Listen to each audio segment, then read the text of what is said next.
Assalamualaikum warahmatullahi wabarakatuh. Kami dari kelompok 2 akan menjelaskan hasil analisis manajemen wakaf di Pondok Pesantren Wali Songo Ngabar, Ponorogo.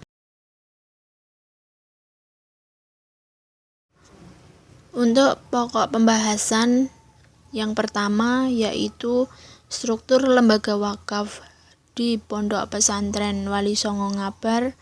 Yang kedua, sistem kinerja dan administrasi lembaga wakaf di Pondok Pesantren Wali Songo Ngabar, Ponorogo. Yang ketiga, strategi pengembangan manajemen wakaf dari awal sampai akhir.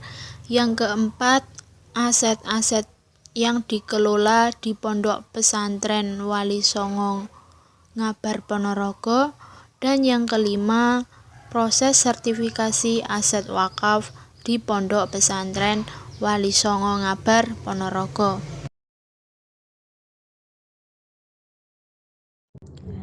Materi yang ketiga yaitu struktur lembaga wakaf. Dalam sejarahnya, Pondok Pesantren Wali Songo Ngabar ini ditubuhkan oleh Kiai Pengasuh Kiai Haji Muhammad Thoyyib.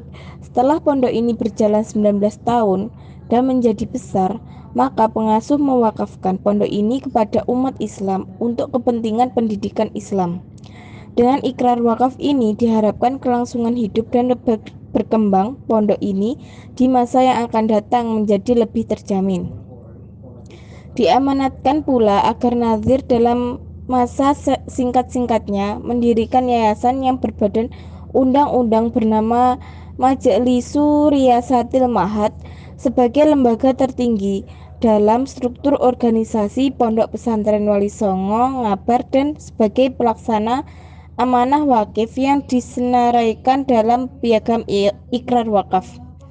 Dengan penubuhan lembaga berbadan undang-undang ini, struktur organisasi di Pondok Pesantren Wali Songo Ngabar diperjelas. Fungsi dan kuasa masing-masing lembaga dibuat sepilah dan seberapa tepat yang mungkin sehingga tidak terjadi tumpang tindih antara fungsi dan kuasa lembaga-lembaga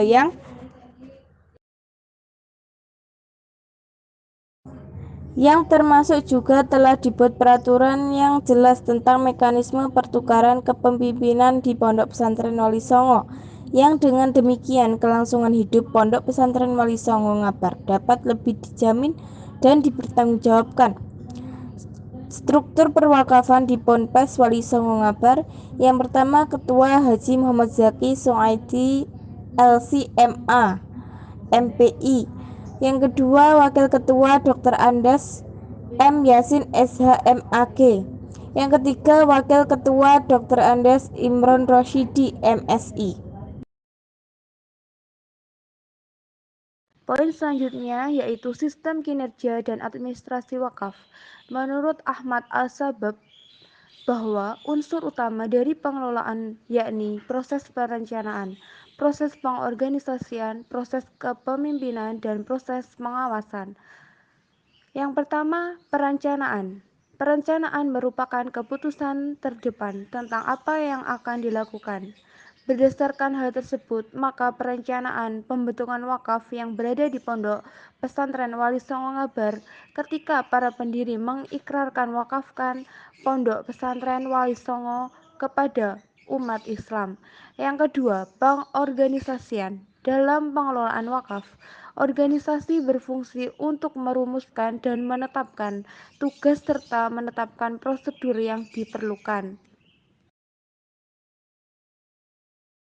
Yang ketiga, kepemimpinan, yaitu membangkitkan semangat orang lain untuk menjadi pelaku organisasi yang lebih baik. Kepemimpinan ditunjukkan agar program wakaf produktif yang telah disusun bisa dijalankan oleh seluruh pihak.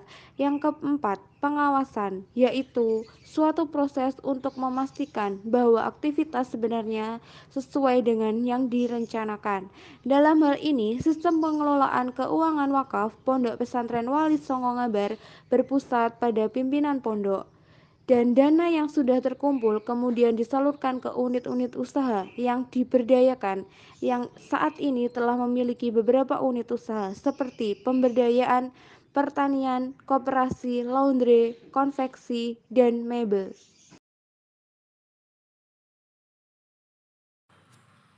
Yang selanjutnya yaitu poin C, yaitu strategi pengembangan manajemen wakaf. Yayasan Pemeliharaan dan Pengembangan Wakaf Pondok Pesantren Wali Songo atau disingkat YPPW, PPWS adalah suatu lembaga ekonomi yang menjadi tulang punggung Pondok Pesantren Wali Songo Ngabar di bidang ekonomi yang bertugas memelihara dan mengembangkan wakaf dan aset pondok. Didirikan pada 4 Juli 1975 dan mengurusi hal-hal yang dibutuhkan pondok secara internal di penghujung tahun 2010. YPPW PPWS mulai melebarkan sayap di bidang ekonomi berawal dari bantuan alat penggilingan padi yang diberikan oleh Kementerian Pertanian, lalu berkembang dengan mendirikan unit-unit usaha lain.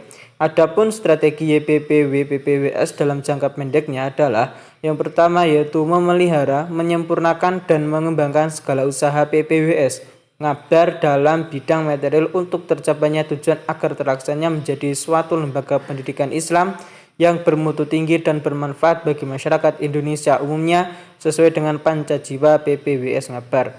Yang kedua yaitu menjaga keutuhan material pondok, baik terhadap benda tetap maupun benda bergerak sehingga dapat memenuhi hajat PPWS sesuai dengan perkembangannya. Yang selanjutnya yaitu kepemimpinan atau kepemimpinan berarti membangkitkan semangat orang lain untuk menjadi pelaku organisasi yang lebih baik. Kepemimpinan ditunjukkan agar program wakaf produktif yang telah disusun biar dijalankan oleh seluruh pihak. Berdasarkan hal tersebut, maka proses kepemimpinan yang ada di Pondok Pesantren Wali Songo Ngabar dengan cara mengarahkan, memotivasi kepada para nadhir agar efektif dalam menjalankan tugasnya. Yang keempat yaitu pengawasan. Pengawasan merupakan suatu proses untuk memastikan bahwa aktivitas sebenarnya sesuai dengan yang direncanakan. Berdasarkan hal tersebut, maka pengawasan yang ada di Pondok Pesantren Wali Songo Ngabar dengan cara memberikan evaluasi dalam bentuk LPJ atau laporan pertanggungjawaban di hadapan pimpinan pondok yang dilakukan setiap 6 bulan sekali. Dalam hal ini, sistem pengelolaan keuangan wakaf Pondok Pesantren Wali Songo Ngabar terpusat pada pimpinan pondok. Dana wakaf yang masuk dari berbagai sumber tersebut diterima oleh pengurus bendahara yayasan pengelola dan pengembangan wakaf YPPW PPWS. Dana yang sudah terkumpul kemudian disalurkan ke unit-unit usaha yang diberdayakan yang saat ini telah memiliki beberapa unit usaha seperti pemberdayaan pertanian, koperasi, laundry, konveksi, dan Nobel. Bismillahirrahmanirrahim. Untuk yang poin D yaitu aset-aset wakaf yang dikelola di Pondok Pesantren Ngabar Ponorogo. Di sini ada 2 poin. Yang pertama yaitu pemberdayaan pertanian. Mayoritas profesi masyarakat Ngabar bekerja di sektor pertanian. Hampir 70% masyarakat terlibat di sektor pertanian. Pemberdayaan masyarakat di sekitar pesantren dilakukan dengan sistem bagi hasil yang memberi kesempatan kepada para petani untuk mengelola lahan pertanian milik pondok. Tanah pertanian pondok dikelola dengan sistem 50-50. Namun, tidak semua sawah menggunakan pola bagi hasil. Pengelolaan sawah di sekitar pondok misalnya menggunakan sistem sewa. Dan yang untuk poin 2 yaitu Koperasi Pelajar Putra dan Koperasi Pelajar Putri. Saat ini, Ngabar Mart sudah meningkat dari sistem pendapatan dan penataan ruangan yang lebih luas, juga memiliki daya tarik tersendiri bagi santri di Koperasi Pelajar Putra dan juga untuk santriwati di Koperasi Pelajar Putri. Jadi di sini ada 2 koperasi. Yang pertama Koperasi Putra dan yang kedua Koperasi Putri. Selanjutnya nomor 3, Wali Songo Business Center.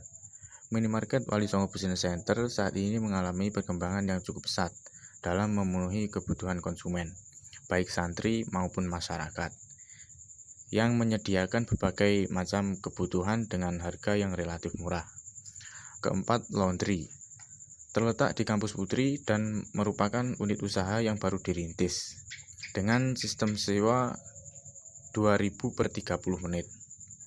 Yang kelima, konveksi Firja.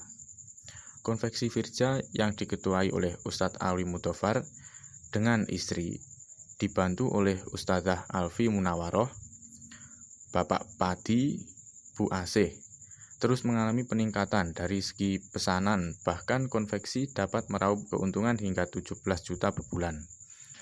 Dalam urusan pemasaran dan produksi, produk tidak pernah mendapat kendala dikarenakan kebutuhan pondok terhadap produk konveksi cukup tinggi. Poin yang terakhir yaitu proses sertifikasi aset wakaf. Salah satu program kerja bagian pertanahan Yayasan Pemeliharaan dan Pengembangan Wakaf Pondok Pesantren Wali Songo Abar adalah mengurus inventaris berupa tanah-tanah milik pondok, pengontrolan, pendokumentasian, dan pendataan surat sertifikat tanah menjadi amanah yang diemban bagian pertanahan. Tim bagian pertanahan mengadakan acara penandatanganan ikrar wakaf tanah yang dilaksanakan di ruang pertemuan. Sebanyak 25 bidang tanah di daerah Desa Ngabar telah ditandatangani. Tanah-tanah tersebut merupakan tanah yang sebenarnya telah diwakafkan semasa Kiai Haji Ibrahim Thoyyib yang masih hidup. Namun pada masa itu belum ada catatan yang tertulis di pemerintah, khusus di pemerintah pembuatan akta ikrar wakaf atau PPAIW. Selain itu dilaksanakan juga penandatanganan berkas pendaftaran tanah sistematis lengkap atau PTSL. Mungkin cukup sekian presentasi dari kelompok 2, kurang lebihnya mohon maaf. Wassalamualaikum warahmatullahi wabarakatuh.